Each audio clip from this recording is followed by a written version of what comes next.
ಮಂಡ್ಯದ ಕೆರಗೋಡಿನಲ್ಲಿ ಹನುಮ ಧ್ವಜ ದಂಗಲ್ ಇನ್ನೂ ಕೂಡ ಮುಂದುವರೆದಿದೆ. ವಿವಾದಿತ ಕಂಬದಲ್ಲಿ, ಇನ್ಫ್ಯಾಕ್ಟ್ ವಿವಾದಿತ ಕಂಬ ಅಲ್ಲ, ಬಟ್ ವಿವಾದಕ್ಕೆ ಗುರಿಯಾಯಿತು ಅಲ್ಲಾದ ಕೆಲ ಘಟನೆಗಳು. ಇದೀಗ ಅಲ್ಲಿ ರಾಷ್ಟ್ರಧ್ವಜವನ್ನ ಹಾರಾಡಿಸಲಾಗ್ತಾ ಇದೆ. ವಿರೋಧ ಪಕ್ಷದ ನಾಯಕರುಗಳು ಅಲ್ಲಿಗೆ ಬಂದಿದ್ದಾರೆ. ಅಶೋಕ್ ಅವರು ಮಾಧ್ಯಮವನ್ನು ಉದ್ದೇಶಿಸಿ, ಜನರನ್ನ ಉದ್ದೇಶಿಸಿ ಮಾತನಾಡುವ ಸಾಧ್ಯತೆ ನೇರ ಪ್ರಸಾರದಲ್ಲಿ ಗಮನಿಸ್ತಾ ಇದ್ದೀರಿ. ಕೆರಗೋಡು ಗ್ರಾಮದಲ್ಲಿ ಸದ್ಯಕ್ಕಾಗ್ತಾ ಇರುವ ಘಟನಾವಳಿಗಳು ಯಾವ ರೀತಿ ಇದೆ ಅನ್ನೋದನ್ನ ವಿವರಿಸುತ್ತೆ ಈ ದೃಶ್ಯಗಳು.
ಪಕ್ಷದ ನಾಯಕರು ಕೂಡ ಪೊಲೀಸರ ಜೊತೆಯಲ್ಲಿ ಮಾತುಕತೆಗೆ ಮುಂದಾಗಬಹುದು. ರಾಷ್ಟ್ರಧ್ವಜ ಹಾರಾಟ, ನೋ ಡೌಟ್ ಅಲ್ಲಿರುವ ಗ್ರಾಮಸ್ಥರು ಕೂಡ ರಾಷ್ಟ್ರಧ್ವಜದ ಹಾರಾಟಕ್ಕೆ ವಿರೋಧವನ್ನ ವ್ಯಕ್ತಪಡಿಸಲಿಕ್ಕಿಲ್ಲ. ರಾಷ್ಟ್ರ ಮೊದಲು, ಅದಾದ ನಂತರದಲ್ಲಿ ಎಲ್ಲ ಅನ್ನೋದು ಬಹುತೇಕ ಭಾರತೀಯರಲ್ಲಿ ಇರತಕ್ಕಂತ ಮನೋಭಾವ. ಆದ್ರೆ ಇದನ್ನ ಸರಿಯಾದ ಕ್ರಮದಲ್ಲಿ ಮಾಡಬೇಕಾಗಿತ್ತು.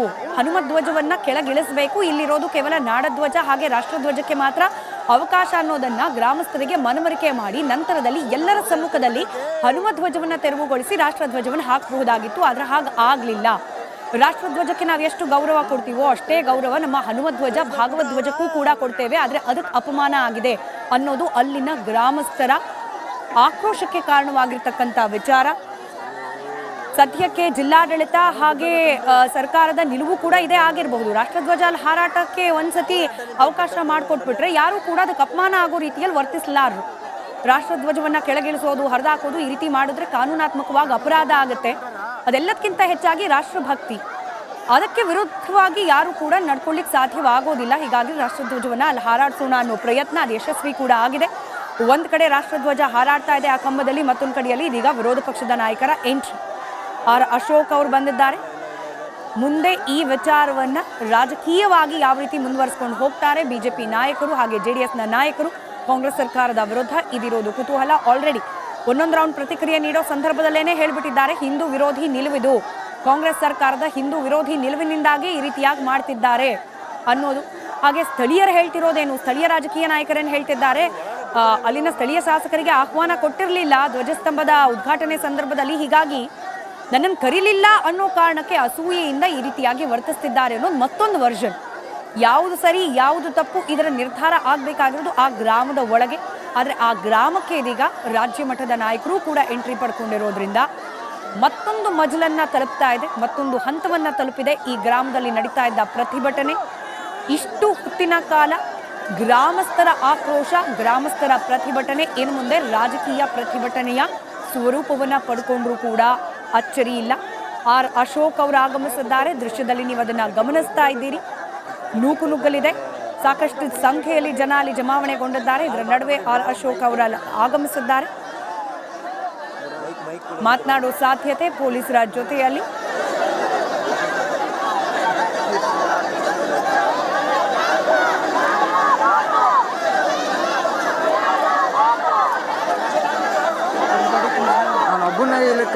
ಒಬ್ಬ ಇಲ್ಲ ಅಂದ್ರೆ ಸರಿ ಸಿಗುತ್ತೆ. ಈಗ ಲಾಠಿ ಚಾರ್ಜ್ ಮಾಡೋಕ್ಕಾಗಲ್ಲ ಅವರು.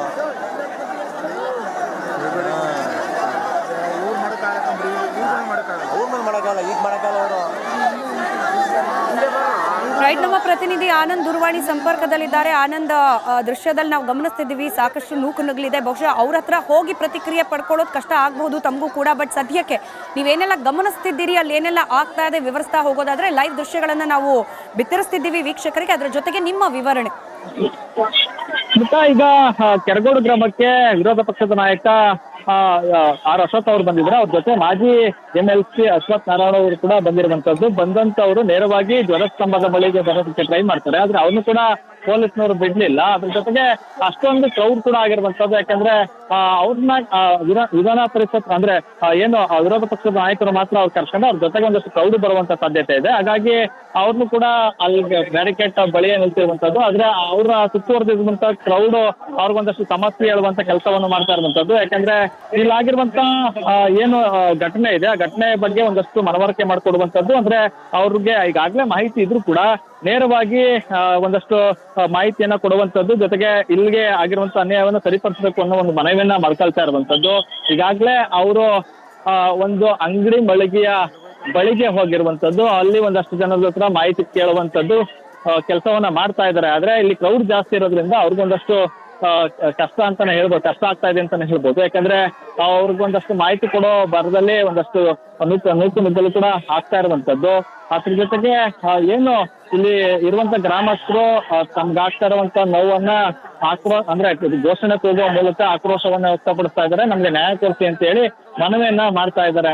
ಅವರು ಪ್ರತಿಭಟನಾಕಾರರನ್ನ ಉದ್ದೇಶಿಸಿ ಮಾತಾಡೋದಕ್ಕೆ ಈಗ ಮುಂದಾಗ್ತಾ ಇರುವಂತದ್ದು. ಏನು ಇಲ್ಲಿ ಒಂದು ಮೈಕ್ ಅನ್ನ ಸಹಾಯದಿಂದ ಅವರಿಂದ ಅವ್ರು ಮಾತಾಡುವಂತದ್ದು. ಜೊತೆಗೆ ಪ್ರತಿಭಟನಾಕಾರರಿಗೆ ನಾವಿದ್ದೀವಿ ಅನ್ನೋ ಒಂದು ಶಕ್ತಿ ತುಂಬುವಂತ, ಜೊತೆಗೆ ಅವ್ರಿಗೆ ಧೈರ್ಯ ಹೇಳುವಂತ ಕೆಲಸವನ್ನು ಕೂಡ ಮಾಡುವಂತದ್ದು. ಅದ್ರ ಜೊತೆಗೆ ಚಲವಾದಿ ನಾರಾಯಣ ಸ್ವಾಮಿ ಅವರು ಕೂಡ ಇಲ್ಲಿಗೆ ಬಂದಿರುವಂತದ್ದು. ಅವರು ಕೂಡ ಇಲ್ಲಿ ಘಟನೆ ಬಗ್ಗೆ ಮಾಹಿತಿಯನ್ನ ತೆಗೆದುಕೊಳ್ಳಕ್ಕೆ ಬಂದಿದ್ದಾರೆ. ಇಲ್ಲಿ ಒಂದಷ್ಟು ಕಾರ್ಯಕರ್ತರನ್ನ ಸದ್ಯಕ್ಕೆ ಮಾತಾಡಿಸುವಂತ ಕೆಲಸವನ್ನ ಮಾಡ್ತಾ ಇದ್ರೆ ಅವರಿಂದ ಒಂದಷ್ಟು ಮನವಿಯನ್ನ ಅಂದ್ರೆ ಸ್ವೀಕರಿಸ್ತಾರೆ. ಅದರಲ್ಲೂ ಕೂಡ ಇಲ್ಲಿ ಒಂದಷ್ಟು ಗ್ರಾಮ ಪಂಚಾಯತಿಯಲ್ಲಿ ಆಗಿರುವಂತ ಘಟನೆಗಳು, ಅದ್ರ ಜೊತೆಗೆ ನಡವಳಿಗಳು, ಆಮೇಲೆ ಗ್ರಾಮ ಪಂಚಾಯತಿ ಸಾಮಾನ್ಯ ಸಭೆಯಲ್ಲಾಗಿರುವಂತ ನಿರ್ಣಯ ಕಾಪಿಗಳನ್ನು ಕೂಡ ಅವ್ರಿಗೆ ಕೊಡುವಂತ ಸಾಧ್ಯತೆ ಇರುವಂತದ್ದು. ಯಾಕೆಂದ್ರೆ ಸಂಪೂರ್ಣವಾಗಿ ಘಟನೆ ಬಗ್ಗೆ ಅವ್ರಿಗೆ ತಿಳಿಸ್ಕೊಡುವಂತ ಕೆಲಸವನ್ನ ಇಲ್ಲಿನ ಸ್ಥಳೀಯ ಮುಖಂಡರು ಮಾಡುವಂತ ಸಾಧ್ಯತೆ ಇರುವಂತದ್ದು. ಅದೇ ನಿಟ್ಟಿನಲ್ಲಿ ಪ್ರಯತ್ನಗಳು ಆಗ್ತಾ ಇದೆ. ಆದ್ರೆ ಕ್ರೌಡ್ ಒಂದ್ ಸ್ವಲ್ಪ ಜಾಸ್ತಿ ಇರುವಂತದ್ದು. ಅಲ್ಲಿ ಒಂದಷ್ಟು ನುಗ್ಗಲು ಆಗ್ತಾ ಇರುವಂತದ್ದು. ಆದ್ರೆ ಅವರು ಮೊದಲಿಗೆ ನೇರವಾಗಿ ಧ್ವಜಸ್ತಂಭದ ಬಳಿಗೆ ಬರೋದಕ್ಕೆ ಟ್ರೈ ಮಾಡಿದ್ರು. ಆದ್ರೆ ಅದಕ್ಕೆ ಸಾಧ್ಯವಾಗಿಲ್ಲ. ಪೊಲೀಸ್ನವರು ಕೂಡ ಅದಕ್ಕೆ ಅವಕಾಶ ಕೊಡ್ಲಿಲ್ಲ. ಯಾಕಂದ್ರೆ ಅವ್ರ ಜೊತೆ ಬೇರೆಯವರು ಬರುವಂತದ್ದು. ಆಗ ಮತ್ತೆ ಅದೇ ಗೊಂದಲದ ವಾತಾವರಣ ನಿರ್ಮಾಣ ಆಗುವಂತ ಹಿನ್ನೆಲೆಯಲ್ಲಿ ಅದಕ್ಕೆ ಅವಕಾಶ ಕೊಡ್ಲಿಲ್ಲ. ಹಾಗಾಗಿ ಪೊಲೀಸ್ನವರು ಈಗ ಬ್ಯಾರಿಕೇಡ್ ಹಾಕಿ ಧ್ವಜಸ್ತಂಭದ ಬಳಿ ಯಾರು ಕೂಡ ಬರದೇ ಇರೋ ನಿಟ್ಟಿನಲ್ಲಿ ಒಂದಷ್ಟು ಕ್ರಮವನ್ನ ಕೈಗೊಂಡಿದ್ದಾರೆ. ಅದ್ರ ಜೊತೆಗೆ ಈಗೆಲ್ಲ ಪ್ರತಿಭಟನಾಕಾರರು ಒಂದು ಅಟೆನ್ಷನ್ ಏನೇ ಇದ್ರು ಕೂಡ ವಿರೋಧ ಪಕ್ಷದ ನಾಯಕರ ಕಡೆ ಇದೆ ಅಂತಾನೆ ಹೇಳ್ಬೇಕು. ಯಾಕೆಂದ್ರೆ ಅವರ ಬಳಿಗೆ ಎಲ್ಲ ಕೂಡ ಜಮಾಯಿಸಿರುವಂತದ್ದು. ಅವ್ರು ಏನ್ ಹೇಳ್ತಾರೆ ಅನ್ನೋದ್ರು ಕೂಡ ಅವರು ಗಮನ ಹರಿಸ್ತಾ ಇದ್ದಾರೆ. ಅವರ ಮಾತುಗಳನ್ನ ಕೇಳೋದಕ್ಕೆ ಕೂಡ ರೆಡಿ ಆಗಿರುವಂತದ್ದು. ಯಾಕೆಂದ್ರೆ ಅವರ ಪ್ರತಿಕ್ರಿಯೆ ಏನು, ಜೊತೆಗೆ ಅವರ ಸಹಕಾರ ಹೇಗಿರ್ತದೆ ಅನ್ನೋ ನಿಟ್ಟಿನಲ್ಲೂ ಕೂಡ ಈಗ ಕಾತರದಿಂದ ಕಾಯ್ತಾ ಇದ್ದಾರೆ. ಅವರು ಪ್ರತಿಭಟನಾಕಾರರನ್ನು ಉದ್ದೇಶಿಸಿ ಮಾತಾಡೋದಕ್ಕೂ ಕೂಡ ಆರ್ ಅಶೋಕ್ ಮುಂದಾಗಿರುವಂತದ್ದು. ಸ್ಮಿತಾ. ರೈಟ್, ಧನ್ಯವಾದ ಇವರ್ಗಿನ ಮಾಹಿತಿಗಾಗಿ ಆನಂದ್. ಇನ್ನು ದೃಶ್ಯದಲ್ಲಿ ಗಮನಿಸ್ತಾ ಇದ್ದೀರಿ ಆರ್ ಅಶೋಕ್ ಅವರ ಆಗಮನ. ಬಿಜೆಪಿಯ ಕೆಲ ನಾಯಕರು ಕೂಡ ಅವರಿಗೆ ಸಾಥ್ ನೀಡಿದ್ದಾರೆ. ಹಾಗೆ ಪ್ರತಿಭಟನೆ ಮುಂದುವರೆದಿದೆ. ಹನುಮ ಧ್ವಜ ಹಾರಾಡಿದ ಧ್ವಜಸ್ತಂಭದಲ್ಲಿ ಇದೀಗ ರಾಷ್ಟ್ರ ಧ್ವಜವನ್ನ ಆರೋಹಣ ಮಾಡಲಾಗಿದೆ. ಇದರ ಮತ್ತಷ್ಟು ಅಪ್ಡೇಟ್ಸ್ ಅನ್ನ ನಿಮ್ಮ ಮುಂದೆ ಇಡ್ತಾ ಹೋಗ್ತೀವಿ ಚಿಕ್ಕ ಬ್ರೇಕ್ ಆದ್ಮೇಲೆ.